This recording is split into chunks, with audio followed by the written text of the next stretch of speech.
দেখুন, যদি আপনি কোনো মিথ্যা মামলায় জড়িয়ে পড়েছেন এবং সেই মামলা মোকদ্দমা থেকে আপনি বেরিয়ে আসার চেষ্টা করছেন, কিন্তু কোনোভাবেই আপনি বেরিয়ে আসতে পারছেন না, ক্রমশ সমস্যা বাড়ছে। প্রথমত মামলার নিষ্পত্তি তো ঘটছেই না, উপরন্তু মামলা মোকদ্দমা সংক্রান্ত কারণে আপনার অন্য সমস্যাগুলিও কিন্তু বৃদ্ধি পেতে আপনি দেখতে পাচ্ছেন। হতে পারে সেটা কর্মক্ষেত্রে, অর্থনৈতিক ক্ষেত্রে, বিভিন্ন ক্ষেত্রে আপনি এর প্রভাব কিন্তু পড়তে দেখতে পাচ্ছেন এবং চাইছেন যে যত দ্রুত সম্ভব এই মামলার একটা নিষ্পত্তি, একটা সুরাহা যেন হয়ে যায়। এরকম ক্ষেত্রে একটি চমৎকার উপায় আমি আপনাদের জানাচ্ছি, অত্যন্ত সহজ উপায়, অত্যন্ত সরল উপায়। এই উপায়টি করে যদি আপনারা কিন্তু সত্যি ভালো ফল আপনারা পেতে পারেন।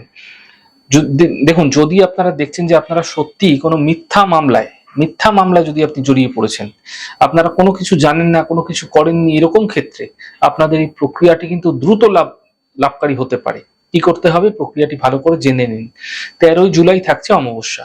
13ই জুলাই অমাবস্যা চলাকালীন আপনারা এক মুঠো চাল, আপনাদের গৃহে যেখানে চাল রাখা থাকে না, সেখান থেকে এক মুঠো চাল আপনি নিয়ে নেবেন।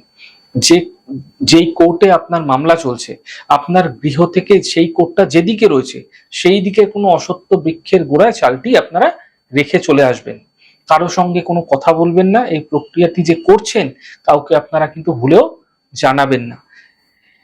মানে এমন ভাবে করবেন, গোপনীয়তার সঙ্গে প্রক্রিয়াটি কিন্তু আপনাকে সম্পন্ন করতে হবে। প্রক্রিয়াটি করার ক্ষেত্রে সময় হচ্ছে রাত্রি 10টা 47 থেকে রাত্রি 11টা 39।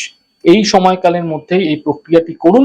মাথায় রাখবেন, প্রক্রিয়াটি করার সময়, অর্থাৎ গৃহ থেকে চালটি নিয়ে যাওয়ার সময় এবং গৃহে ফেরার সময় কারোর সঙ্গে কোনোরূপ কথা বলবেন না। কোনোরূপ কথা না বলে আপনারা বাড়ি ফিরে আসুন।